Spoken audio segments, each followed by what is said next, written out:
बिस्मिल्लाहिर्रहमानिर्रहीम।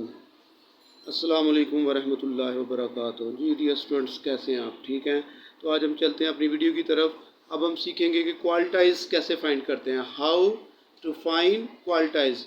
आप क्वालिटाइज के मतलब जानते हैं, ये Q1 और Q3 होता है। Q1 को हम कहते हैं लोअर क्वालिटाइल और Q3 को हम कहते हैं अपर क्वालिटाइल। अब इसकी जो फार्मूलेशन है वो हम देखते हैं, उसको कैसे हल करेंगे। आप नॉर्मल डिस्ट्रीब्यूशन में, जैसे ये आपको नॉर्मल डिस्ट्रीब्यूशन दी है, इसमें 24 और 16 दिया हुआ है। 24 आप जानते हैं मीन है, 16 आप जानते हैं वो क्या आपके पास वेरिएंस है। तो ये हम लेट करते हैं मीन 24 और वेरिएंस यहाँ पर 16 का रूट लेंगे तो 4 आपका स्टैंडर्ड डेविएशन आएगा। इधर अगर आप आ जाते हैं तो Q1 का जो फार्मूला है वो ये है mean minus 0.6745 into standard deviation.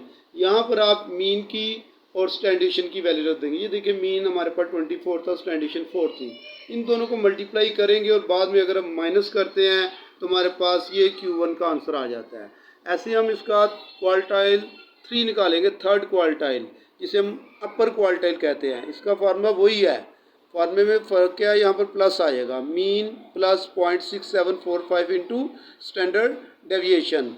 अब यहाँ पर आप मीन की वैल्यू रख दो, यहाँ पर स्टैंडर्ड डेविएशन की वैल्यू पुट कर दें और इसको इससे मल्टीप्लाई कर दें, फिर ऐड कर दें, तो आपका ये थर्ड क्वालिटाइल आपके पास आ जाता है। तो नेक्स्ट हम चलते हैं कि अगर हमें यहाँ पर फाइंड करते हैं हम हाउ टू फाइंड, टॉपिक आ गया how to find mean and standard deviation.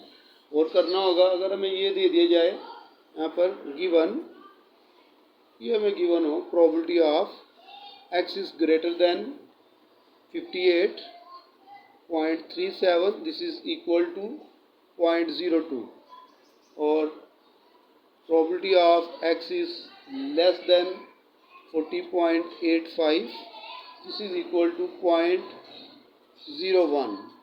Then find mean and standard deviation. तो इस पर थोड़ा सा आपने गौर करना होगा।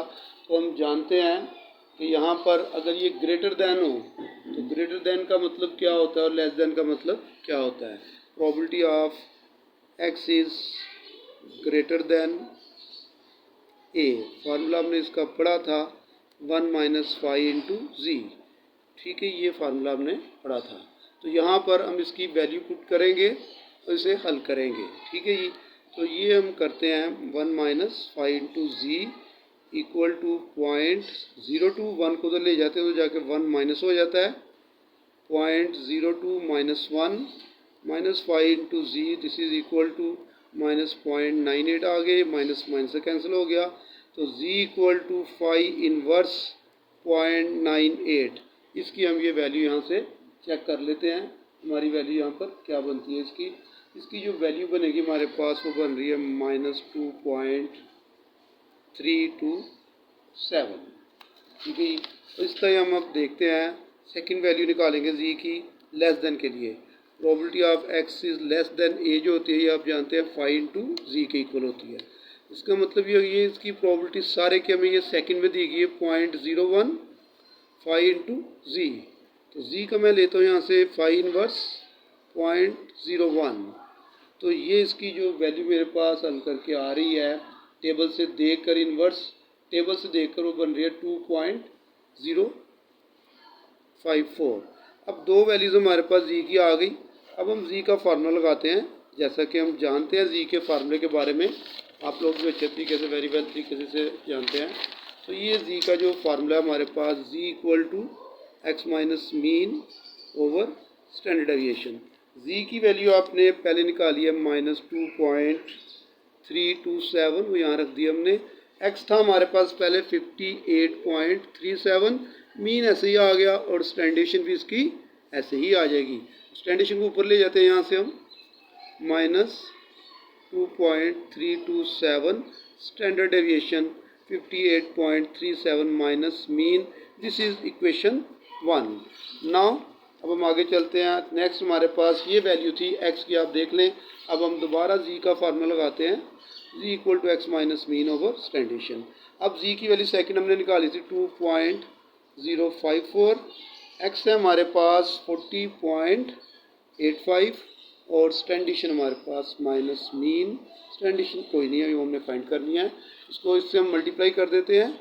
2.054 standard deviation, 40.85 minus mean. This is equation 2। ये हमारी सेकंड इक्वेशन आ गई। अब हम इक्वेशन 1 और इक्वेशन 2 को साइमल्टेनियसली हल कर लेंगे और यहाँ से अपना मीन और स्टैंडर्ड डेविएशन कैलकुलेट कर लेते हैं।